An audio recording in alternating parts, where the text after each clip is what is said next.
अस्सलाम वालेकुम। ये खानपुर में पेंट की एक बहुत बड़ी शॉप है, शाहजी पेंट्स के नाम से। यहाँ पर तीसरी या चौथी मंजिल के ऊपर टॉप रूफ के ऊपर इन्होंने पहले से एक छोटा सा सोलर सेटअप लगाया हुआ था, जिसमें इनके 250 वाट वाले 4 सोलर पैनल थे और 2 सोलर पैनल 150 वाट के थे, जो कि ज़्यादातर सोलर पैनल्स इनके पोली थे। और इन्होंने जो सोलर सेटअप लगाया हुआ था, इससे इनको कोई ख़ास बेनिफिट नहीं मिल रहा था, क्योंकि इन्होंने एक PWM 30 एम्पेयर वाला कंट्रोलर लगवाया हुआ था, और जिसकी मदद से ये 3 से 4 लाइट्स और 4 या 5 पंखों का लोड चला रहे थे। और साथ इन्होंने 12 वोल्ट का एक देसी UPS घोटकी टाइप जो होता है वो लगवाया हुआ था। लेकिन ये चाहते थे कि इनका सारा का सारा लोड और घर और दुकान का जितना भी लोड है सारे का सारा सोलर सिस्टम के ऊपर चले। और ये वाला सोलर सिस्टम जो पुराना इनका था अक्सर ख़राब ही रहता था, जिसकी वजह से बहुत ज़्यादा इनको प्रॉब्लम होती थी। अक्सर जो टेक्नीशियन थे उनका आना जाना लगा रहता था, और जो था इनका बिल भी बहुत ज़्यादा आता था। 25,000 रुपये के करीब इनका बिल आ रहा था। इनको सोलर लगवाने का कोई ख़ास बेनिफिट नहीं मिल रहा था, जिसकी मेन रीज़न ये थी इनका लोड बहुत ज़्यादा था, जिसकी वजह से UPS भी ख़राब रहता था इनके पास। अब जो था सिर्फ 5 लाख रुपए का बजट था, जिसके अंदर रहते हुए इन्होंने सब कुछ जो था पूरा सोलर सिस्टम इंस्टॉल करवाना था। इस सिलसिले में इन्होंने मुझसे हेल्प ली, मैंने इनको पूरी कंसल्टेशन प्रोवाइड की, डिफरेंट कंपनीज़ के डिफरेंट इन्वर्टर्स की प्राइस, क्वालिटी और परफॉर्मेंस के बारे में इनको मैंने आगाह किया, इस पर पूरी डिस्कशन की। इसके बाद जो भी इन्होंने इस पूरी डिस्कशन का निचोड़ निकाला वो ये था कि इन्होंने सोचा कि एक 3 किलोवाट का एक इन्वर्टर, जो कि अप्रॉक्सीमेटली लाख रुपए से लेकर 1.5 लाख की रेंज में मिल जाएगा क्वालिटी वाइज, वो ले लेना चाहिए, जिस पर इनके घर का सारा लोड वहाँ एक AC चल जाएगा। वैसे तो इनके पास 3 अदद AC हैं, लेकिन गुजारा करने के लिए ये इस पर बारी बारी हैवी लोड को मैनेज कर सकते थे, यानी कि एक चीज़ बंद करके फिर दूसरी चीज़ को चला लिया जाए, और साथ लाइटें पंखे लाइट लोड भी चलता रहेगा। और सबसे बड़ी बात यह है कि इसके साथ इन्होंने सिर्फ 2 बैटरियां लगानी थी, यानी कि 3 किलोवाट के सिस्टम के साथ 2 बैटरियां लगती हैं, जो कि बहुत ज़्यादा जेब के ऊपर भारी बोझ नहीं पड़ता और ज़्यादा पैसे बैटरियों पर नहीं लगाने पड़ते। जबकि इनके पास एक ऑलरेडी TX 2500 फिनिक्स की बैटरी मौजूद थी, जो कि ट्यूबलर बैटरी है, वो पहले से मौजूद थी। अब इन्हें सिर्फ एक ट्यूबलर बैटरी ही परचेज़ करनी थी, और इनका काम काफ़ी सस्ते में होने वाला था। जबकि ये 3 किलोवाट पर पूरी तरह से तैयार हो गए, तो फिर मैंने इनको बताया कि आपका लोड तो बहुत ज़्यादा है।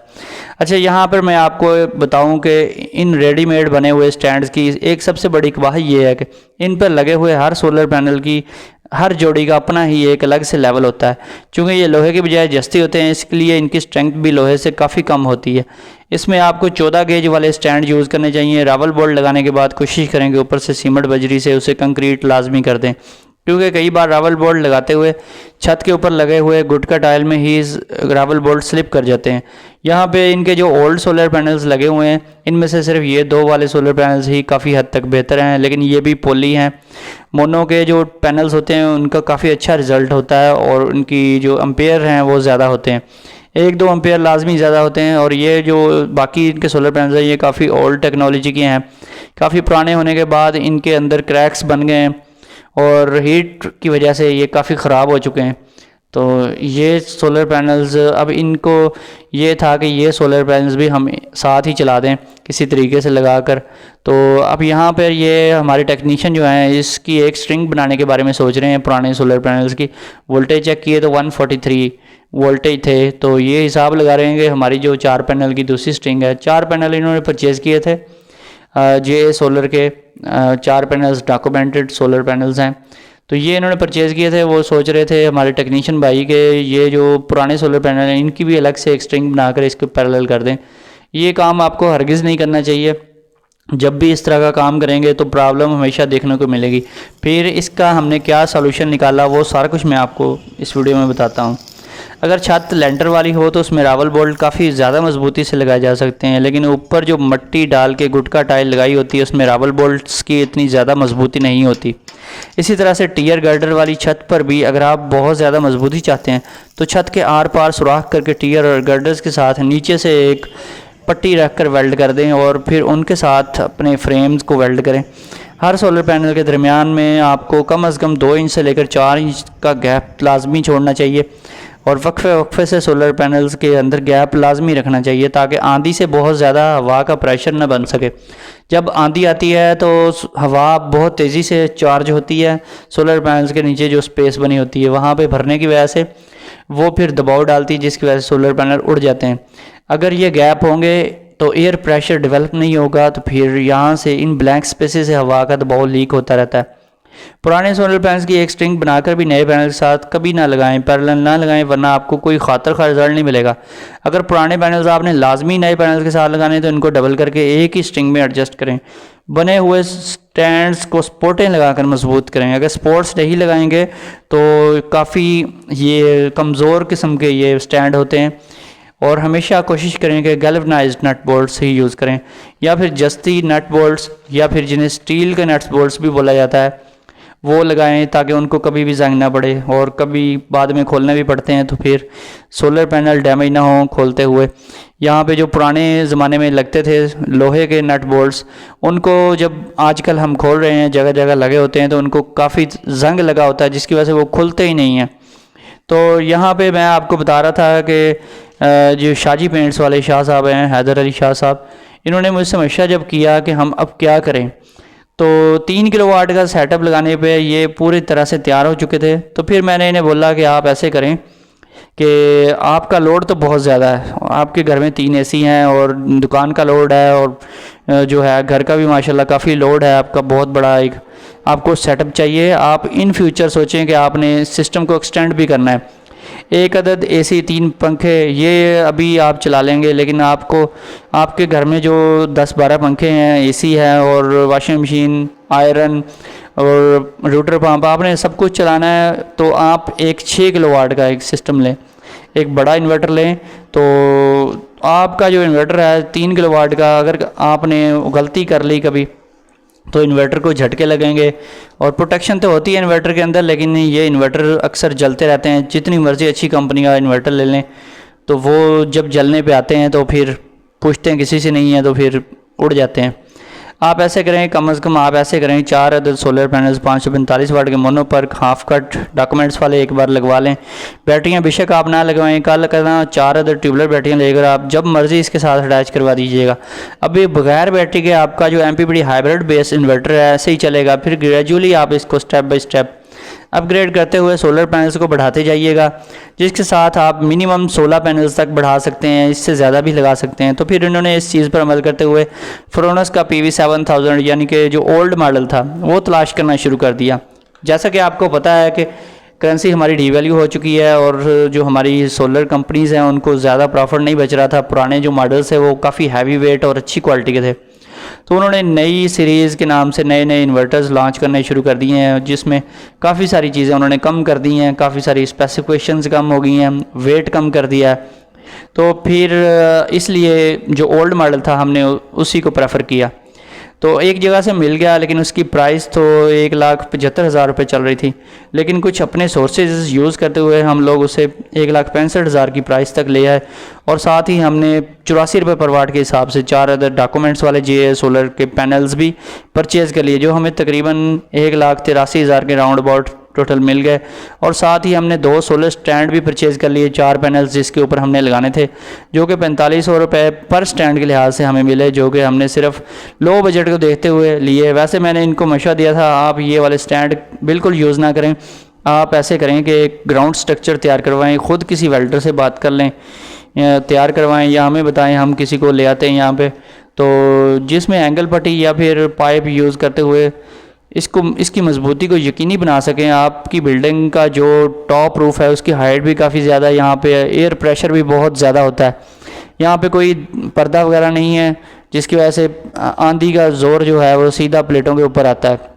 आजकल वैसे भी आंधियों का सीज़न चल रहा है, लेकिन इस टाइप के सोलर स्टैंड्स पर उनका ख़र्चा बहुत ज़्यादा हो जाना था, जो कि कम अज़ कम भी लगाएं तो 50,000 लग ही जाना था बड़े आराम से। इसलिए फिर उन्होंने वो नहीं बनवाया जो कि इनके पुराने सोलर पैनल से, वो उन्होंने हमें बोला कि ये भी साथ चलाने हैं। फिर मैंने उन्हें बताया कि ये भी चल जाएंगे, लेकिन नो प्रॉब्लम, सबसे बेस्ट ऑप्शन जो है वो मैं आपको बता देता हूँ, बाकी आपकी मर्ज़ी, आप जो मर्ज़ी करें। आप ऐसे करें, इनको सेल कर दें, इनका रेट शेट लगवाएं, देखें अगर अच्छे पैसे मिल रहे हैं तो इनको निकाल दें तो बेहतर है। और इनके बदले में आप सिर्फ 2 अदद बड़े पैनल मज़ीद परचेज़ कर लें तो आपकी स्ट्रिंग जो है 6 पैनल्स की बहुत अच्छी बन जाएगी और आपको रिज़ल्ट भी बहुत अच्छा मिलेगा।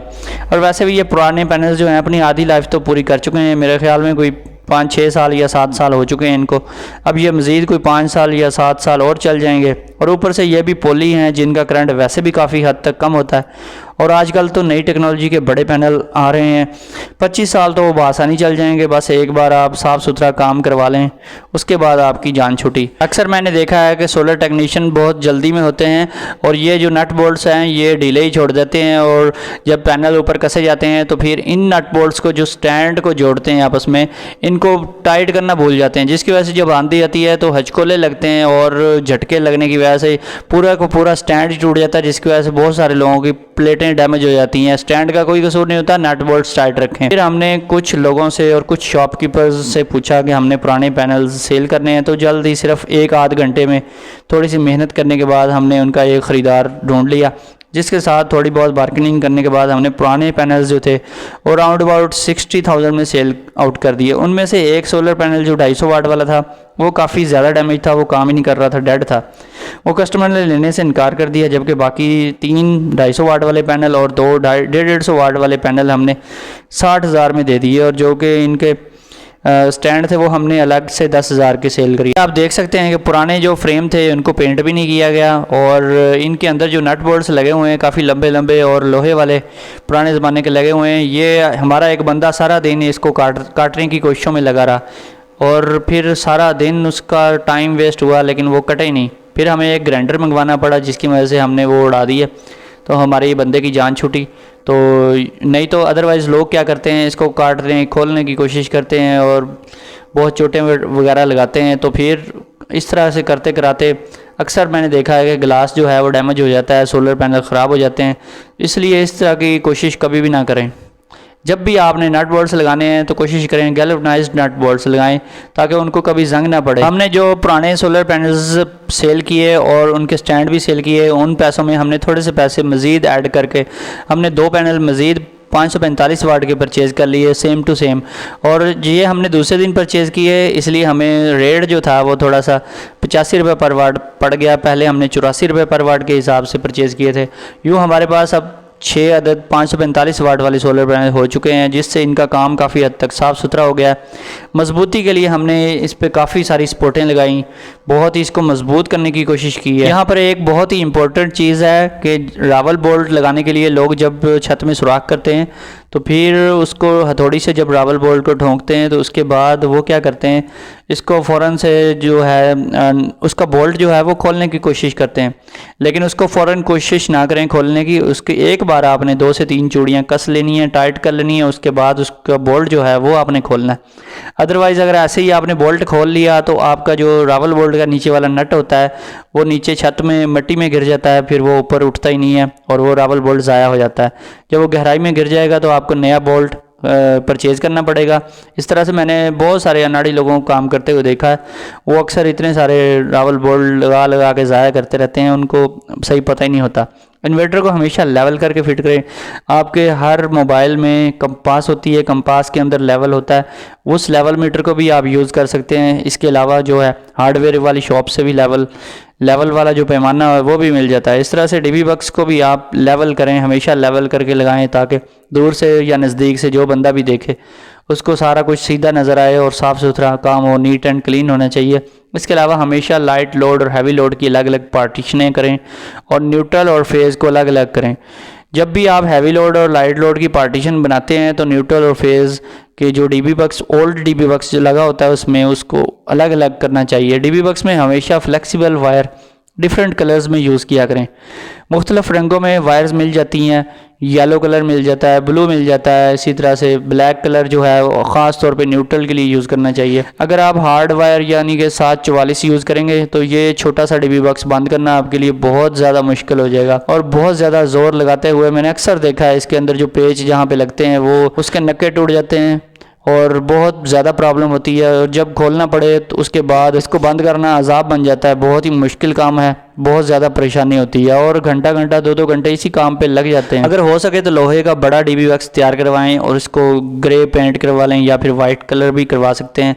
वायर्स को हमेशा थिम्बल लगाकर पेच कसें, थिम्बल्स के बगैर कभी भी ना लगाएं। थिम्बल्स पे इतना ज़्यादा खर्चा नहीं होता और वैसे भी ये कस्टमर जो होता है उसने अपनी जेब से पे करना होता है। काम अच्छा करें, थिम्बल्स के ऊपर ज़्यादा कोई पैसे भी नहीं लगने, फिर भी आप अगर थिम्बल्स के बगैर वायर को लगाएंगे तो फिर आपको ज़्यादा कोई अच्छा फ़ायदा नहीं होगा, क्योंकि थिम्बल लगा होगा जब तो फिर लूजिंग की वजह से अगर किसी वजह से भी कोई वायर निकल जाती है या डीबी बॉक्स को फिट करते करते कोई दबाव आता है या किसी को खिंचाव की वजह से कोई वायर निकल जाती है तो फिर इधर उधर कहीं टच नहीं होगी और ना ही स्पार्क होने का कोई ख़तरा होगा। तो थिम्बल्स में हमेशा लगाएं। डक्ट पट्टी जो है 40x40 की यूज़ करें, इससे बड़ी डक्ट पट्टी भी लगा देते हैं लोग, लेकिन ज़्यादा बड़ी लगाने की कोई ज़रूरत नहीं होती। इसके अलावा डक्ट पट्टी को कभी भी स्टील के कील ना लगाएं। स्टील के कील लोग लगाते हैं और इसकी वजह से लोगों की दीवारों के प्लस्तर ख़राब हो जाते हैं, प्लस्तर उखड़ता है।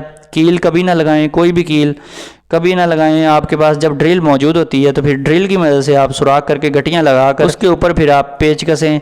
पेचों के ऊपर अगर आप वाशर रख लेंगे तो ज़्यादा बेस्ट रहेगा। अगर इस छोटे डीबी बॉक्स में ब्रेकर्स वगैरह लगाना मजबूरी बन जाए तो फिर आप इसमें 744 जो है 6 mm वायर कभी भी यूज़ ना करें, बल्कि इससे थोड़ी सी लो गेज की जो 736 वाली वायर होती है वो यूज़ करें, ताकि बआसानी इस छोटे डीबी बॉक्स में पूरी आ सके और बॉक्स को खोलना और बंद करना बिल्कुल आसान हो जाए। सोलर पीवी वायर को कभी भी डीबी बॉक्स या फिर दूसरी वायर्स के करीब से मत गुजारें। अक्सर लोगों को मैंने देखा है कि एक ही डक्ट पट्टी लगाकर उसके अंदर ही सारी वायर्स को डाल देते हैं, उसी में वो जो पीवी वाली वायर होती है डीसी हाई वोल्टेज होते हैं इसमें उसको लगा देते हैं। इस वायर को जब भी आप उसमें लगाएंगे तो इसके चांसेस बहुत ज़्यादा बढ़ जाते हैं कि आपके सिस्टम में कभी भी आग लग सकती है। आग लगती नहीं है, हर सिस्टम में नहीं लगती, लेकिन बहुत सारे सिस्टम में आजकल देखा जा रहा है कि बहुत सारे लोगों के पूरे पूरे इन्वर्टर जल जाते हैं। जब इन्वर्टर जल जाते हैं तो वारंटी क्लेम नहीं होती, बहुत बड़ी प्रॉब्लम है। अगर छोटा मोटा कोई मसला हो, इन्वर्टर अंदर से जले तो फिर वारंटी क्लेम हो जाती है। अगर बाहर से कोई वायरिंग को आग लगे और फिर पूरा के पूरा इन्वर्टर उसकी लपेट में आ जाए, और ये अक्सर होता रहता है। कई जगहों में मैंने देखा है कि इन्वर्टर जल जाते हैं और 1.5-2 लाख का इन्वर्टर गया और फिर कोई वारंटी नहीं, कुछ भी नहीं, तो सब ख़त्म। इसलिए ये हाई वोल्टेज जो इसमें 300-400 हाई वोल्टेज डीसी बहुत ही डेंजरस होते हैं। ये जो हमारी AC 220 है उसकी निस्बत कई गुना, 1000 गुना ये बहुत ज़्यादा स्पार्किंग वाली होती है। पावरफुल तो खैर AC जो है हमारी वापडा 220 उसके मुकाबले में ये इतनी पावरफुल नहीं होती, लेकिन इसका जो स्पार्क है वो शोला तकरीबन 1 या 2 इंच दूर से ही बनना शुरू हो जाता है, जिसकी वजह से बहुत तेज़ी से आग लगती है। इसलिए हमेशा इसको अलग से इसकी वायरिंग करें। पीवी ब्रेकर हमेशा 50 एम्पेयर का यूज़ करें। मैंने अक्सर देखा कि 100 एम्पेयर का या फिर 63 एम्पेयर का लोग लगा देते हैं, इससे बड़ा ब्रेकर लगाने का कोई फ़ायदा ही नहीं है। इसके अलावा आग लगने की दूसरी जो सबसे बड़ी वजह है, जो अब तक की रीज़न मैंने देखी है, बहुत सारे लोग जो गलती करते हैं वो RJ45 लगाते हुए करते हैं। RJ45 कनेक्टर्स को हमेशा अच्छे तरीके से क्रिम्पिंग करें। इसकी क्रिम्पिंग जब भी आप कम करेंगे या इसको लूज़ रखेंगे या इसको क्रिम्पिंग करने के बाद खींच के नहीं देखेंगे कि इसमें कोई लूजिंग तो नहीं बची, पूरे तरीके से इसको खींच के देखें कहीं से लूजिंग तो नहीं है।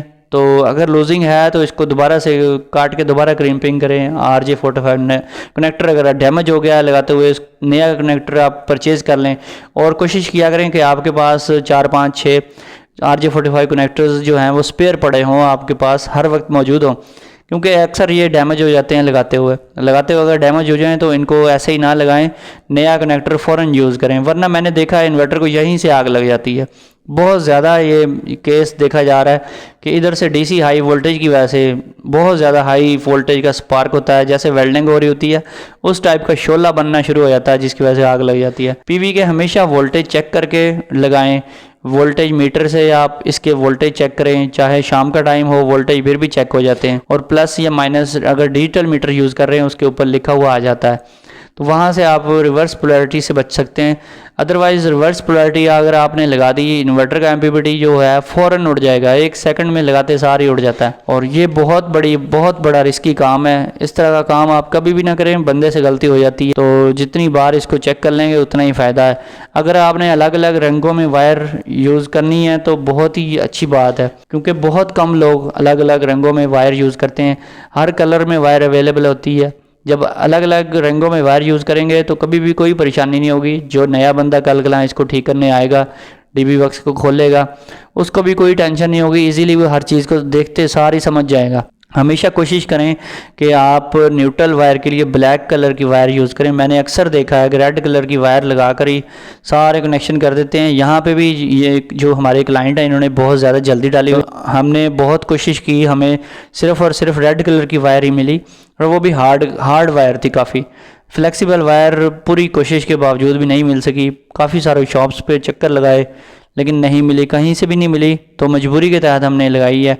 और अगर मजबूरी के तहत लगानी पड़े तो हर वायर के ऊपर आप टेप लगाएं, जो न्यूट्रल है उसके ऊपर ब्लैक टेप लगाएं ताकि आपको निशानी लग जाए, पता हो ये न्यूट्रल है।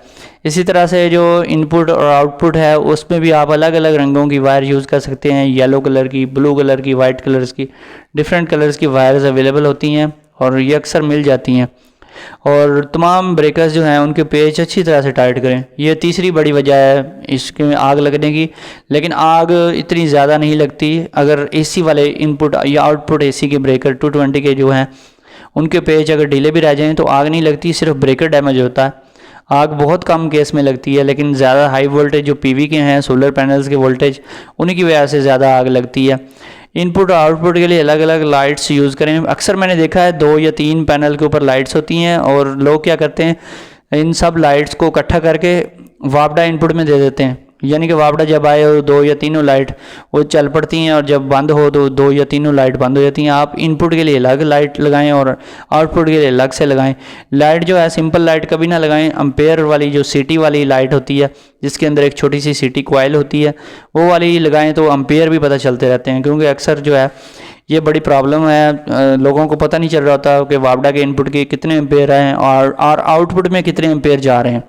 इस चीज़ को समझने के लिए ये बहुत ज़रूरी है। ब्रेकर्स की इन सारी फिटिंग्स को कंप्लीट करने के बाद जब हमने 744 वाली इस वायर वाली डीबी को बंद करने की कोशिश करनी शुरू की तो तकरीबन हमारे 2 घंटे लग गए इसको बंद करने में। बहुत ज़्यादा टाइम लगा, बहुत ज़्यादा मुश्किल से ये तारें सारी काबू में आई, क्योंकि ये काफ़ी हार्ड किस्म की और मोटी वायर होती है 744 वायर। और ख़ास तौर पे जब आपने लाइट लोड और हैवी लोड के दोनों जो आपने चेंज ओवर हैं वो एक ही जगह पे एक ही डीबी बक्स में लगा दिए, जो कि ऐसे कोई भी नहीं लगाता, तो फिर बड़ी प्रॉब्लम होती है, बहुत ज़्यादा मसला होता है। बहुत सारी अंदर वायर्स इकट्ठी हो जाती हैं, इन वायर्स को इकट्ठी करके एक तरतीब से अंदर डालना तो और ब्रेकर्स के ऊपर भी ना आए और ब्रेकर भी इजीली जो हैं वो फिट हो जाएं। जब होता ये था, जब इसको हम फिट कर रहे थे तो सारे ब्रेकर हिल जाते थे, ब्रेकर हिलने की वजह से वो बाहर को उखड़ जाते थे, निकल आते थे। तो ये बड़ी मुश्किलों से हमने ये इसको सेट किया, तो एक दफ़ा ये सेट हो गया उसके बाद बड़ी मुश्किल से इससे जान छूटी। अब ये सारी फिटिंग हमने जब कंप्लीट कर ली उसके बाद हमें एक और नया मसला जो यहाँ पे था, जो अक्सर पेश आता है, बहुत सारे लोगों को ये प्रॉब्लम देखने को मिलती है। जब हमने ब्रेकर्स को ऑन किया तो अर्थ ब्रेकर जो हमारा पुराने डीबी बक्स में लगा हुआ था वो ट्रिप करने लग गया। जैसे ही हम ब्रेकर को इनपुट और आउटपुट को चलाते थे, इन्वर्टर को ऑन करवाने की कोशिश करते थे, फ़ौरन अर्थ ब्रेकर ट्रिप कर जाता था। क्योंकि ये रात का टाइम था और काफ़ी टाइम गुजर चुका था, तो जो हमारे क्लाइंट थे उन्होंने बोला कि अभी कोई भी आप सिंपल ब्रेकर लगा दें, 32 एम्पेयर वाला सिंपल ब्रेकर लगाएं और काम चला दें ताकि हम रात गुजार सकें और सुबह जो है इसकी वायरिंग मैं ठीक करवा के लगवाऊंगा। लेकिन सुबह फिर इन्होंने हमारे जो टेक्नीशियन को बुलाया और उसको समझ नहीं आई कि कैसे इसको लगाना है और ये बार बार ट्रिप करता रहा। फिर अर्थ ब्रेकर उन्होंने नहीं लगवाया। फिर मैंने सोचा कि इसको मैं बाद में ख़ुद से ठीक करूँगा और इसमें एक वीडियो बना के आपको इसका आसान सा तरीका एक समझा दूँगा, ताकि आप जो हैं बहुत सारे लोग परेशान होते हैं, अर्थ ब्रेकर निकाल देते हैं। अर्थ ब्रेकर कभी भी नहीं निकालना चाहिए, ये सेफ्टी के लिए होता है। ये सेफ्टी जब आप ख़त्म कर देते हैं तो किसी को भी करंट लग सकता है, कुछ भी हो सकता है। आपकी वजह से अगर किसी को करंट लगे तो ये बहुत ही रॉन्ग प्रैक्टिस है। तो मैं इसका एक इंशाल्लाह आपको तरीका समझाऊंगा, एक छोटी सी सिंपल सी वीडियो बना के आपको करके दिखाऊंगा कि ये आप कैसे इजीली यहीं से कर सकते हैं। पूरी वायरिंग को ठीक करना और कहाँ से फॉल्ट ट्रेस करना ये बहुत बड़ा मुश्किल काम लगता है, लेकिन मैं आपको बहुत इजी मेथड एक बताऊंगा जिसकी वजह से आप आसानी से ट्रेस कर सकेंगे कि कहाँ पे फॉल्ट है जिसकी वजह से हमारा अर्थ ब्रेकर जो है वो ट्रिप हो रहा है। अब इनकी चूँकि पेंट की शॉप थी, इनके पास प्लास्टर ऑफ पेरिस बहुत ज़्यादा पड़ा था, उन्होंने शायद इसलिए लगवाया, लेकिन ये बोल रहे थे कि काफ़ी मजबूती होती है प्लास्टर ऑफ पेरिस। लेकिन हमने इनको मशवरा दिया था सीमेंट बजरी वाला कंक्रीट लगवाएं, कंक्रीट की बहुत ज़्यादा स्ट्रेंथ होती है, कंक्रीट लगाएंगे तो आपका जो है काम भी सस्ता हो जाएगा। सिर्फ सीमेंट की एक बोरी लगेगी और तकरीबन 4-5 फुट बजरी लग जाएगी, बारीक बजरी, उसमें रेत वगैरह शामिल करके बड़ा अच्छा सेटअप बन जाएगा। लेकिन जैसे इनकी मर्ज़ी। दोस्तों अगर वीडियो पसंद आई है वीडियो को लाइक एंड शेयर करें और फिर मिलेंगे एक नई वीडियो के साथ। अल्लाह हाफिज़।